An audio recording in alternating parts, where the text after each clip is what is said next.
Friends, welcome back to my channel learn with Richa.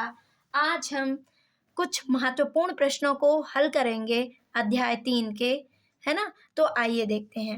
दो संख्याओं का अंतर 26 है और एक संख्या दूसरी संख्या की 3 गुनी है, उन्हें ज्ञात कीजिए।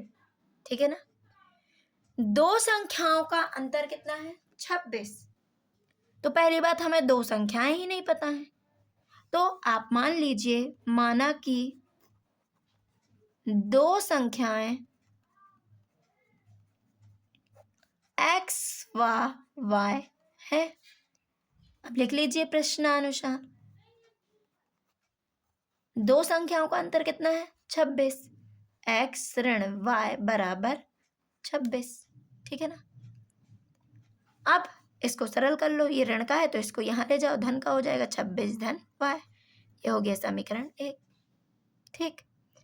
अब आगे कुछ और कह रहा है तो इसको लिख लीजिए पुनः प्रश्नानुसार। एक संख्या, हमें नहीं पता कौन सी संख्या, हमने x लिख ली। एक संख्या दूसरी संख्या की 3 गुनी है। मतलब एक संख्या दूसरी संख्या की 3 गुनी है। मतलब दूसरी संख्या का 3 गुना करेंगे तो हमें क्या मिल जाएगी? पहली संख्या मिल जाएगी, है ना। तो देखिए, यह हो गया समीकरण 2। अब रख दो समीकरण 1 में, समीकरण 2 में x बराबर 26 धन y रख दो। समीकरण 2 में x बराबर 26 धन y रखने पर रखो x बराबर क्या है? 3y। हम ऐसा क्यों करते हैं? पूरे समीकरण को एक चर में बनाने के लिए, जिसमें हम क्या कर सकें? वैल्यू फाइंड कर सकें। ठीक है ना। तो रखो x का मान क्या है? 26 धन y बराबर 3y। अब इसका फ्रेंड तो ये है तो इसको इसके पास पहुंचा दो। 3y माइनस y कितना हो गया? 2y। 26, क्या इसको ऐसा लिख सकते हैं? 2y बराबर 26। तो अब ये बेचारा 2 भी 26 ही का फ्रेंड कहलाएगा, तो ये गुणा में है तो कहाँ चला जाएगा? भाग में। 2 एकम 2, 2 एकम 2, 2 तिये 6, y बराबर 13। ये आ गया। अब जहाँ समीकरण आपको सरल लगे, 1 या 2 वहाँ रख दीजिए, है ना। मैं तो 2 में रख देती हूँ, आप भी जहाँ रखना चाहते हैं। तो y बराबर 13 समीकरण 2 में रखने पर रख दो।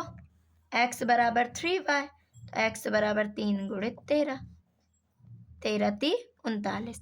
अब यहाँ आप लिख लीजिए, अतः वे संख्याएं 13 व 39 हैं। ठीक है ना।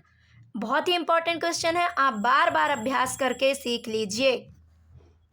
अब अगला प्रश्न है, दिए गए रैखिक समीकरण युग्म को प्रतिस्थापन विधि से हल कीजिए। तो देखिए, आप लिख लीजिए दिए गए रैखिक समीकरण युग्म। ठीक है ना। बहुत ही सरल विधि है ये। पहला लिख लीजिए समीकरण 1 से। ठीक है ना। इतना तो बनता होगा आपसे। x धन y बराबर 5, इसका पक्षांतर कर लीजिए, y है ऋण x में हो गया। इसको दे दीजिए समीकरण 3। तो अब x बराबर 5 ऋण y कहाँ रखोगे? 1 में रखोगे कि 2 में? अब 1 से निकाले हैं तो 2 में रखेंगे, नहीं तो अधिकतर 1 में रख देते हैं। तो जब 1 से निकाले हैं तो 2 में रखेंगे ना। तो x बराबर 5 ऋण y समीकरण 2 में रखने पर तो रखो। दूसरा समीकरण 2x माइनस 3y बराबर 4। x की जगह क्या रखना है? 5 माइनस y रख दिया। गुणा कर 2 पंचे 10, 2 एकम 2y ऋण 3y बराबर 4। अब y का फ्रेंड होगा, मतलब चर का फ्रेंड होगा, अचर का, है ना। तो बेचारे ये y वाले हैं तो ये आपस में रहेंगे और 10 को वहां भेजना पड़ेगा।